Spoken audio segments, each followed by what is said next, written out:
Welcome to the FLI Girls podcast, where we're keeping it real, we're keeping it live, and we're keeping it fly. So this podcast is all about goals, relationships, and of course, college life. It's the Black woman's take on being fearless in the pursuit of a successful and full life. My name is Kessiana, call me Kess, and I just want to, start out with a little icebreaker. And I want everyone to share our favorite breakup song, love song, R&B vibes, that kind of thing. Mine, if you know me well, I love Beyonce. So my favorite would be Me, Myself, and I. Okay. That's just my vibe. When she did it at Coachella, loved it. Just amazing. A whole mood. Okay. Well, my name is Sydney. My favorite breakup song of all time since 2020, because since it came out in 2020, is BS by Jhené Aiko and Her. That song, for one, it's like I'm about to flex on my ex. In my monologues. I don't have monologues, but it's like, oh shoot. I feel empowered by that song. I'm like, you know what? It says back on my BS. I don't really know if that applies. Yeah, if I want to be back on my BS, I'm gonna be back on my BS. Period. It's a fun song. So I'm the older generation. What is this BS? Honestly, it could mean the streets. It could mean it could be me having fun. For me, I feel like it'd be like having fun, doing what I love to do, like treating myself. But I think it means the streets, honestly. Could be playing games like we talked about. Be playing games, but it's fun. Real catchy. Or being non-committal. True. Mm-hmm. I think that's what she's talking about. So I really like that one, Sid. Like that's Jhené Aiko. Anything, I'm all for it all the time. I think mine is Split. Oh, hey, you guys, I'm Marissa. My favorite breakup song is torn between the new song, Back to the Streets. And I really like that. And then the other one is In the Party by Flo Milli. Like, that song is like, I'm back, I'm stepping out, I'm going out to the club, I'm going to have a good time. Like, girls. To where, Marissa? A club, okay? No, I'm just kidding. But that's just like my hype it up. Like, we're not going to be down about this. We're just going to figure it out, get cute, beat your face, go out with your friends and have a good time. Pre-Rona, I guess. I love that. Y'all know I'm old school, so I'm going to take it back. Matter of fact, I'm going to give y'all two, okay? I got to give y'all an old school version. Old school by my definition. And also I'm gonna give you a Beyonce because Beyonce got the breakup anthems, okay? She got so many, so it's a lot to choose from. So the first one is, my Usher days with Let It Burn.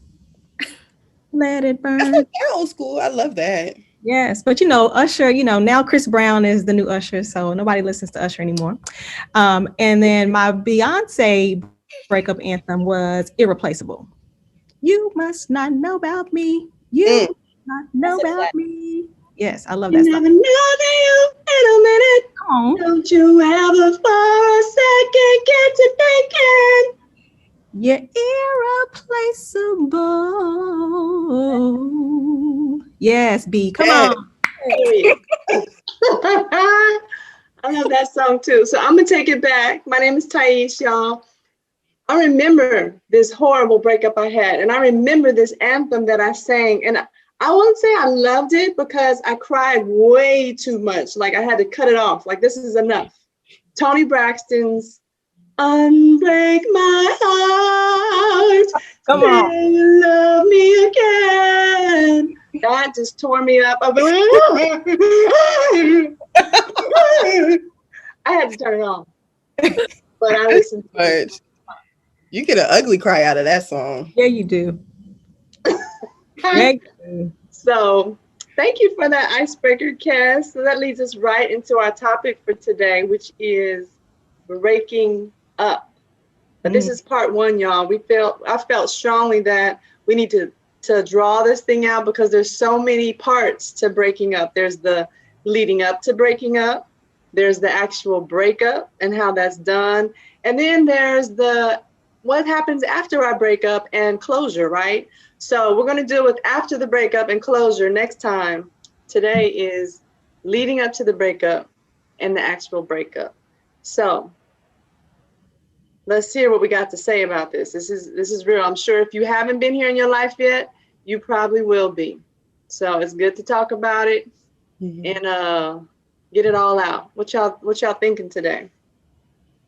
Man, I was just thinking, like, first of all, I am very inexperienced when it comes to breaking up. Like, I literally did it once, and I felt it was best to take the logical approach because you can't argue with something that makes sense, you know? Like, how you gonna tell me we should be together if I'm logically making it make sense or why we should not be together? And so I sat down, I was like, I really don't see us getting married. So if we're not gonna get married, it doesn't make sense for us to stay in a relationship. Feelings just gonna get stronger. Your mind get cloudy and you got all these memories now, you got history. Why would I build all of that up knowing that it's gonna have to end someday? So let's just cut it off now while it's still, young. We could stay friends, got a great friendship, But since we're not gonna get married, and that's my ultimate goal in life. Like, did he look at you like you were crazy when you said, "I know we're not gonna get married"? Because he's probably thinking, "Heck, no, we're not gonna get married." We're like 16 years old. And that's the thing. Like, I'm not trying to get married tomorrow, but it has to eventually happen down the line. And so, you got to prepare for that somehow. But he also knew that we weren't going to get married, so it wasn't like a surprise. Like, we never talked about, it wasn't in the cards for us. It really just one of the things. So okay. And how did he receive it? He felt bad, and I was kind of surprised that he felt bad because I was the one doing it. But I guess he felt like, I really don't know what he felt like, but I think after that, we stayed friends for a while, and I could talk about that in the part two. But I think in the moment it was kind of hard, crying and all that stuff. But I think he felt like it went as good as it probably could have gone. Okay. So that's a good question. That makes me think of a question. Do we sometimes avoid breaking up with somebody because we don't want them to feel sad, or we're trying to protect their feelings? Like, we know they're in it more than we're in it. Who can speak to that? I can speak to that. Absolutely. And in my younger days, I would be in that same situation because, I'm a good person at heart and I don't want to hurt people. And so instead of breaking up with the guy, I would just basically do things to sabotage, to make him want to break up with me. You know what I mean? So that I didn't have to be the one to be like, we need to move on from this, which is toxic and playing games, going back to our first couple of podcasts. So yeah, I think it happens more often than not, especially if you're a person who really cares about feelings. And then I also think people do that when, how you're in a relationship and you're just not feeling it, like nothing necessarily bad has happened. Like they didn't mistreat you, they didn't cheat, but you just I'm not in it. And so sometimes you just stick through it because you don't want to hurt that person. And you just don't really know how to get out. You don't have what you would think or consider a rational reason for wanting to break up. So that's a good point. That's a good point. I can speak to that too, but on the opposite end, like the relationship I'm thinking of, it was toxic. He was very controlling. I remember one time I dyed my hair, like it wasn't even a bright color. It was just a light red tint to it. Barely could see it unless the light was hitting it. And he got pissed off because his thing was, "You trying to attract more niggas?" Like, what? No, I just wanted to get my hair dyed. And so it was stuff like that all the time where he would just control me. And I was dating him my end of high school year and my first year in college. And I couldn't even enjoy my first year in college because he always wanted to know where I was, what I was doing, who I was with. And I was like, I'm done with this. But I was so scared to break up with him because his mom left him when he was a little boy. And he said he would always look out the window and wait for her to come. So I'm like, I can't hurt him like his mom did. Like, I knew he was really attached to me. And so I stayed in the relationship with him probably 5 months longer than what I knew I wanted to be in it. And so when I finally got up the nerve to break up, we were at another friend's house, and a guy friend, and I got up the nerve. I told him to his face, which, you know, that can take a lot of courage. And then I got in my car, went outside, got in my car and drove away. Can I tell you, this dude ran after the car. I was like, first of all, he wouldn't even let me close the door. Like, that was challenging enough. Like, let's not do this. And then he ran after the car. I was like, What? stop. Yeah, it was pretty bad. But once I left, once I pulled away, I was like, thank you, God. No more. I did not look back. That was it. Oh, man. Thais, you said something that kind of just made me think about, you said that, you know, he had a very traumatic and broken childhood and, you know, family relationship. And I think that too is another reason, like some of us, you know, some of us A-type women, you know, we're ambitious, we are the fixers in everybody's life, our own life.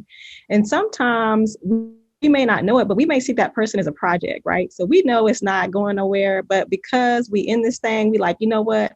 I'm gonna fix him, or I'm gonna fix this, and I'm gonna get something out of this, right? Because I'm investing. And that too is a reason why I think sometimes we don't break up, is because we feel like we still have something to accomplish, right? Or something to get done. But we keep hitting a brick wall, basically, keep running into a brick wall, trying to stay in these relationships. So I think that's a whole nother podcast, though, trying to fix broken people when we need to be working on ourselves. But anyway, we won't go there today. So I'm going to ask this so we can hear from Marissa and Sydney too. You said something that made me think about this book. We talked about it in a FLI interest group years ago. The book is so good. Just the title alone says it all. It says it's called A Breakup Because It's Broken. Okay. Period. So Sydney or Marissa, have y'all been in a relationship that required a breakup, but because it was broken? Yeah. And if not, For sure. Yeah, right. I could speak to that real quick. So I definitely kind of resonate with what Tiffany was saying earlier. It's just like, you know, you've invested so much time in one person, and it's just like kind of like cost benefit analysis. Like, I'm in this far, like, why not go all the way? And also, like, I consider myself a pretty sweet person. Like, why and kind of a fixer. So why like half fix somebody? You know what I mean? And like, I'm not a therapist. I'm not licensed to do any of those things. Like, I clearly cannot fully fix a person. But I mean, you're in so far and you feel like you can help so much. But honestly, sometimes people really need professional help. And that's a hard conversation to have, you know, to help someone realize that there's broken pieces within them. Like, we all have baggage. We all come to situations with, you know, some people come with those little Teflon bags, it's small. Some people come in with a suitcase or a couple of suitcases. And it's just like, what exactly are you willing to put up with, and for how long? And for me, sometimes that's like how I gauge the end point. It's like, my arms are tired. I can't. That's good. I feel like we're all, and I mean, tell me if I'm wrong, but I feel like we're all kind of that type of person that would want, because we like to help people. We care about them. So like, it would make sense to want to do that. But I think, and I don't think I really learned this through a breakup, but I learned that like, when it comes to people, you can't want something for them more than they want it for themselves. And so once I realized that, I was just like, all right, because you got to let people do what they want to do. And then like, even in that relationship that I spoke about, my friends were like, you need to cut him off completely. You need to do this, you need to do that. And I just wasn't ready to actually take their advice. And that was an example of them wanting something from me that I just wasn't ready for yet. Like, you know, some people are not ready for healing when you're ready for healing. They're just, you know, they're on different timelines. They're in different journeys. So I think in us trying to like care for them, like we have to also acknowledge that. That's probably harder on us than it is on them. Kes, when you said that you can't make someone do something that they won't do for themselves, it made me think of one of my breakups. So, well, for one, it was broken. It's very broken. And it was clear because like trust was broken, security or like assurance wasn't there. And it came to the point of just like, do we still want to be in this? Do we still want to put in the work? I was willing to put in the work, and the other person, like, and I was praying while we were talking this thing out. So I was like, I need to hear from God to make sure I know if I should break up, if we should keep this going. But I let them know it was on my heart, and they were just like, I don't know if I want to try anymore, but was still wanting to have the conversation for hours and hours. And it came to the point where I was like, I can't make you do something that you don't even want to try for. So, and it was clear, like at that moment, that the relationship was broken and the breakup was needed. And so I had to tell him, like, I can't do this, honestly. As much as I'd like to try, like it's broken, and it's clear that I can't change your mind in this moment. And even if you change it later, it's like you've already said what you said. Mm-hmm. So what are those telltale signs? So what are the things that are happening in a relationship where it's clear it is time for it to end? So what types of things would those be?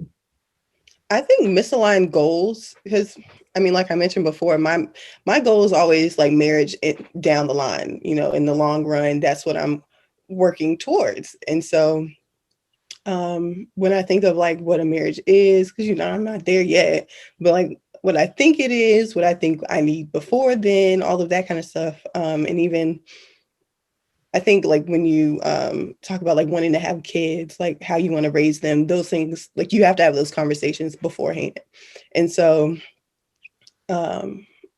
what I was not okay with, the other person was, I was not okay with the two parents having different religions. That's just not how I picture a household. That was how he grew up. And so like he thought it was okay, but his parents were divorced. It really didn't make sense, like logically to me. But yeah, that's something I didn't want. And what he believed in just fundamentally was not what I believed in. And so for that reason, I was just like, this is going to be a problem later on, where I'm going to always be trying to like evangelize or like want to teach you what I believe and, try and get that out of you. And it's never going to be resolved, especially if you're okay with two different religions or something. So I think when your goals are different, and that's just one example, when your goals are different, what you're trying to do, how you want to live your life, when that's different, then it causes a lot of problems. Mm-hmm. Yeah, I agree with that, especially in terms of like success and where you're trying to go on this social, or I guess like career ladder. I think like if you're both on your grind and both trying to climb, like you're in alignment. I'm always thinking about like being equally yoked in that way. And if somebody's climbing and they got a couple rungs left that they want to go to, but the other person is satisfied with where they're at, I mean, you're either going to drag them up there with you, and that's not good because they're not happy, or there's just going to be this disconnect, and that's frustrating because when you're on your grind, it's, your time and commitment levels, things like that are different. So expectations will be different. So I agree. What about if the size of his tool is not adequate for you? Is that a telltale? Not necessarily. To me, to me when I hear you say that, it made me think of attraction, right? Right, because different people like different things satisfy different people. So I think that is maybe a superficial, maybe not as important. I think what's important is that you be attracted to that person. And so if you're not attracted to that person, you're just with them because they're nice or they do nice things for you. That's probably a sign that that's not going to be something that's sustainable. And, that's kind of what I think about. But I think that, But what if he's attractive? Like he's fine and like, hair cut, this line is right, smells good, clothes sharp, but he's not packing. I think it still goes into the broader context of attraction. So, I'm not sexually attracted to you. right? So that's just like, he may be cute, but there's still something about him that does not allow me to fully engage with that person, to be totally vulnerable with that person. And so to me, I think it still falls under that category of broader attraction. But if he's checking all the boxes, like the relationship is great, y'all aren't having sex, let's say, but you find out like, oh wow, that's going on down there, and you break up with him because of that, but you've been attracted to everything else, is that say like you're a shallow person? Is that a reason? I think that there's like two kind of ways to look at it. Like, yes, that could be very shallow to just break up with somebody because they ain't packing. But I also think like you have to be realistic in life. And I think a lot of women may have a list of things that they want in a man. And if they don't get one, then they're out. Or what I think is a little bit more realistic is to get the more important things on your list. Like, yeah, like getting like what really matters versus like the superficial things, or even things that could change, like you got to be patient with the person if they're growing or whatever. But like I feel like you'll never really get someone that's perfect, but you get the one that is perfect for you. Yeah. Yeah, I agree with that. I don't want to speak for, but I don't want to put an opinion out there, because I just think it depends on the person. Some people may feel like, all the other check boxes are more important. And then you may have that sister that's like, no, I'm not attracted to him. This may cause me to step out on the relationship. I don't want to have to do that.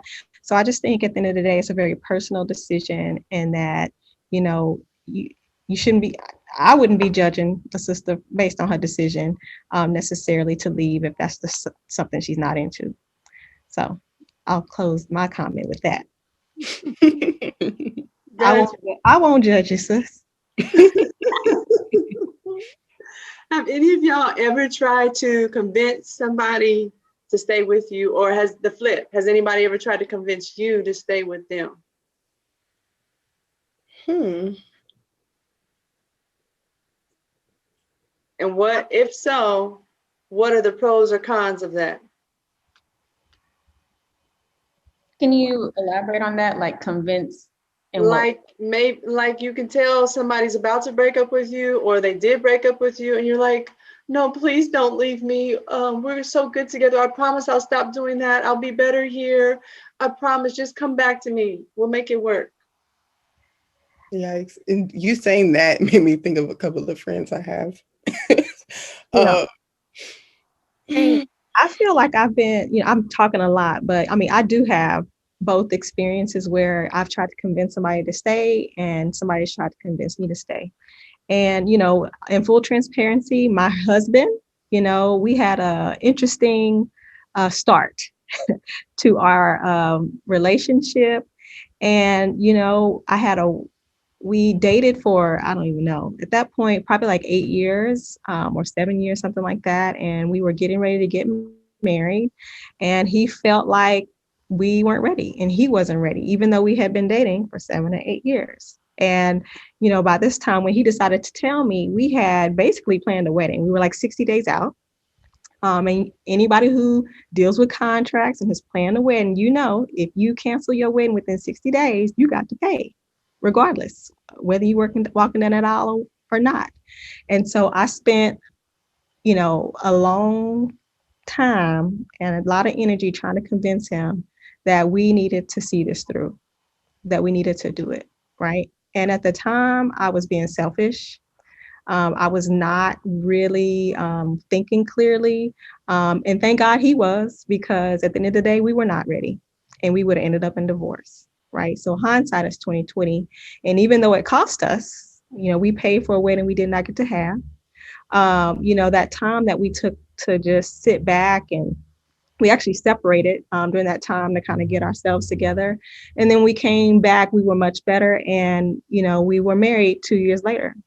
And, we didn't get to have that fancy wedding, but, it made me see that the wedding wasn't really the most important piece, right? The important part was us being able to connect with one another and really discovering what was real and what was most important. And that was that we were committed to one another and not necessarily all the people we had invited to this wedding and the show. You know what I mean? So that is kind of my story. So I've been on both ends. So kind of not to piggyback, to backtrack. In that time of separation, honey, I was out there on my BS, okay, trying to flex on my ex, and he was like, "Please take me back." What, you tripping? Who you hanging out with? I'm ready. I made a mistake. So that was his begging to have me back. We built something real. You gonna throw away all this time? I'm like, you threw away our wedding anyway. I digress. But yes, I have had that experience, and it's not healthy. My mom used to always say, I'm not in the business of keeping ends that don't want to be kept. And I have tried to live by that, even though I had that moment of weakness because of everything that was at stake, like my money. But I truly believe that, you don't want to keep nobody who don't want to be kept.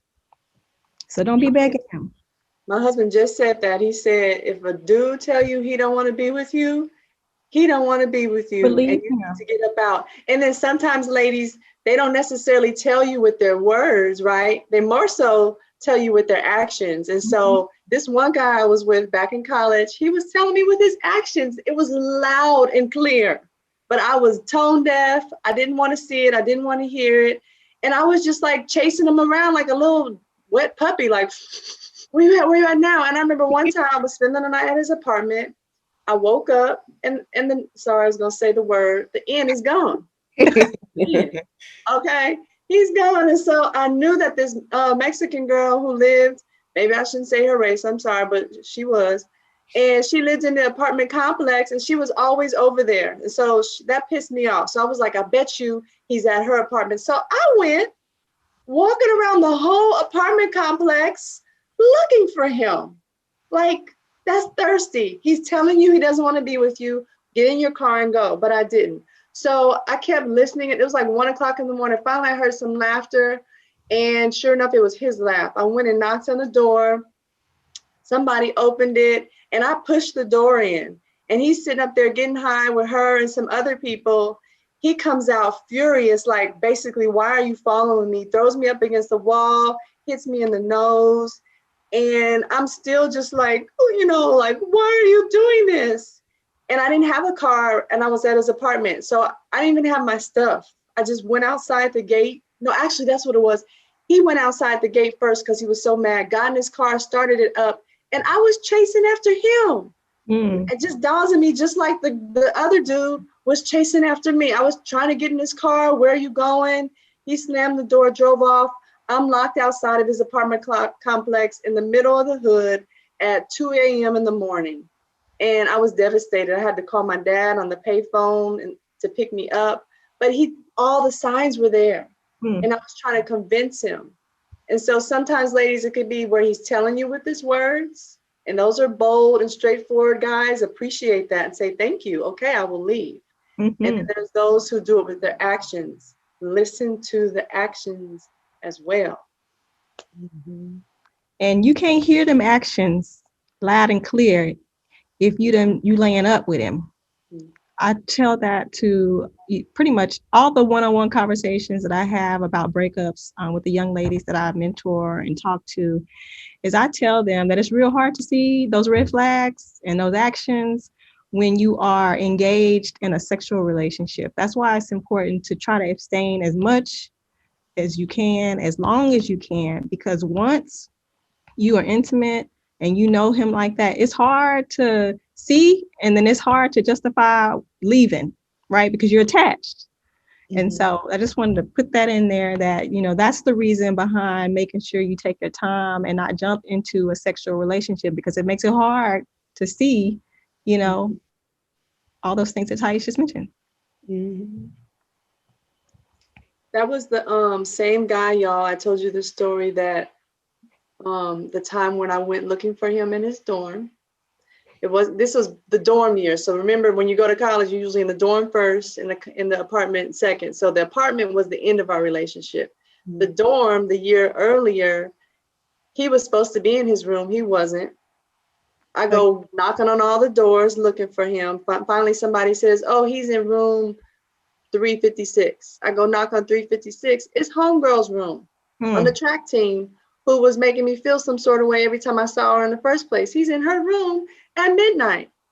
First of all, what am I doing driving to his dorm way across the other side of town at midnight? But anyways, here I am.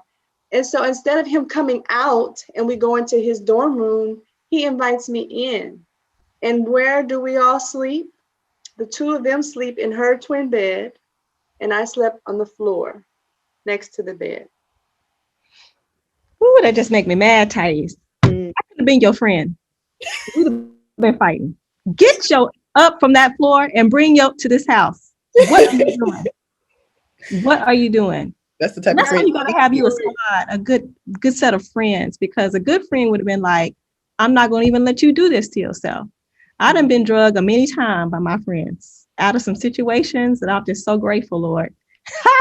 But anyway, that you choose because Tice, I would not have let you be in there on that floor.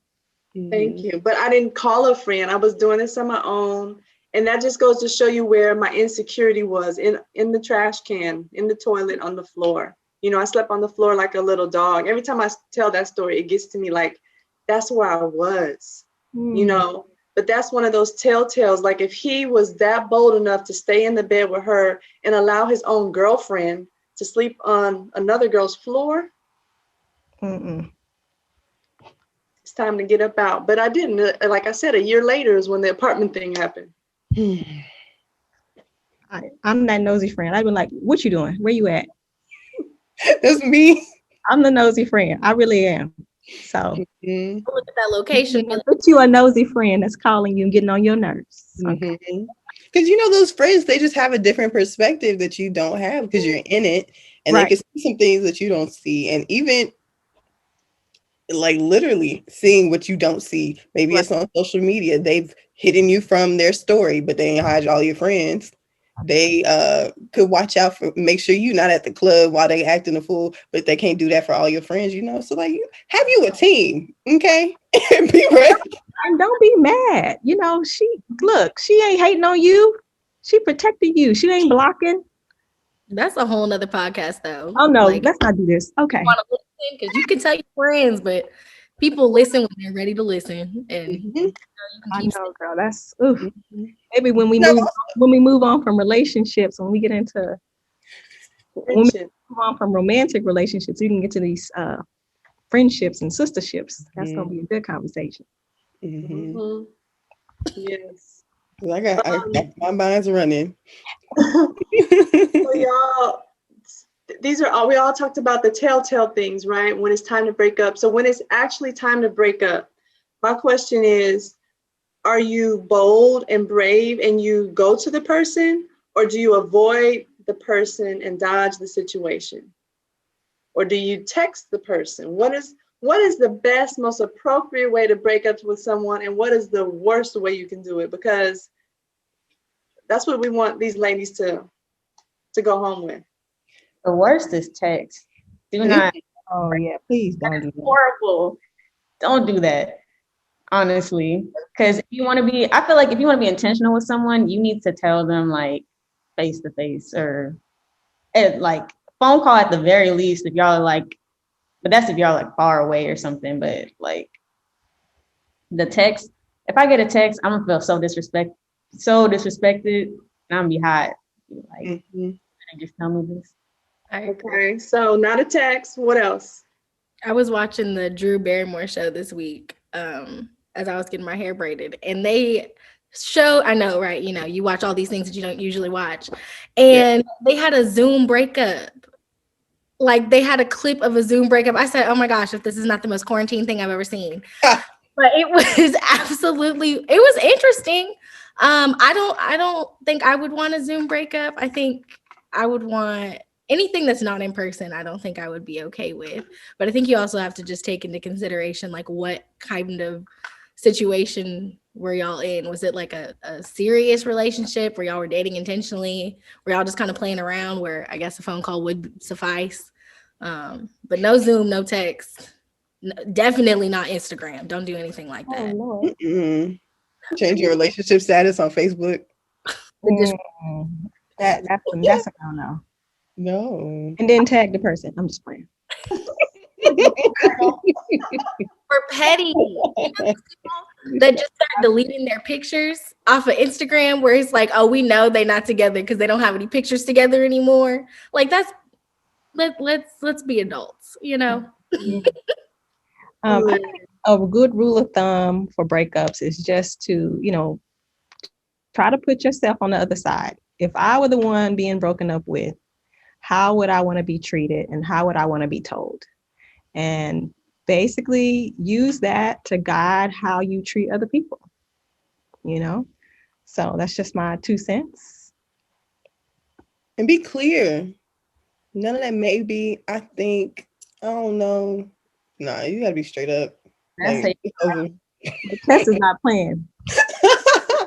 I'm telling you, the logical approach, you can't argue with if it makes sense.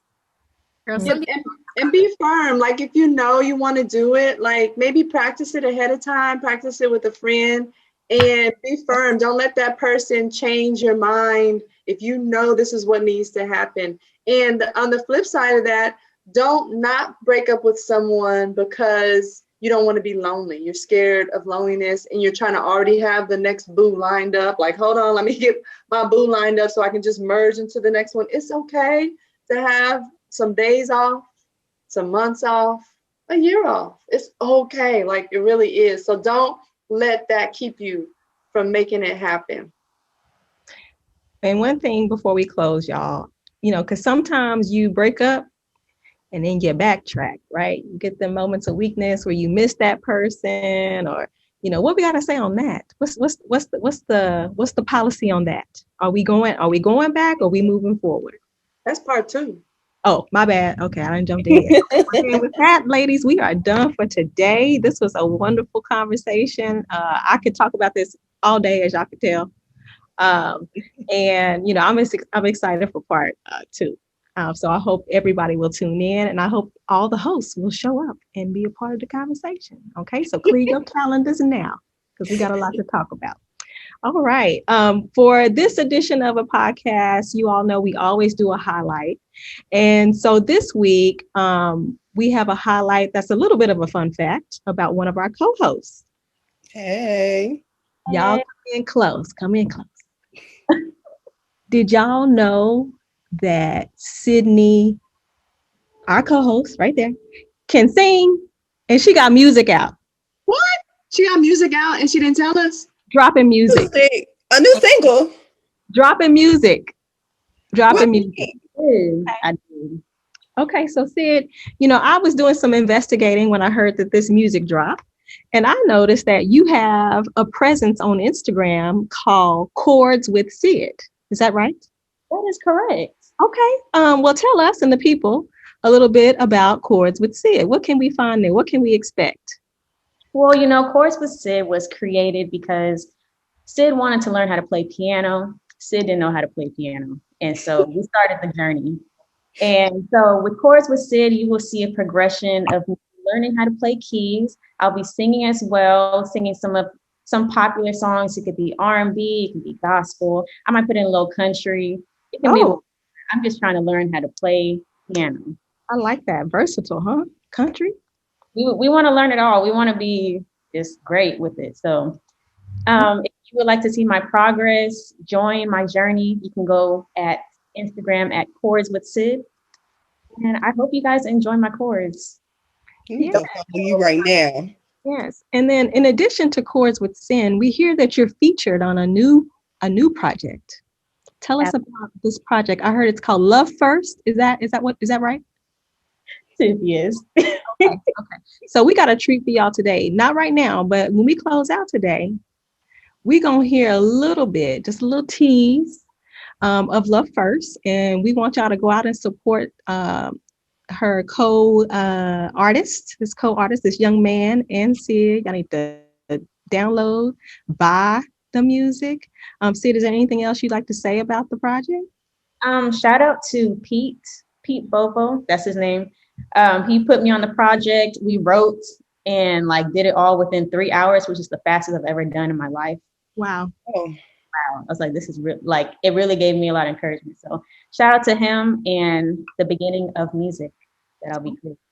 that's how you know you good. 3 hours? All right now. Okay, that's good. All right.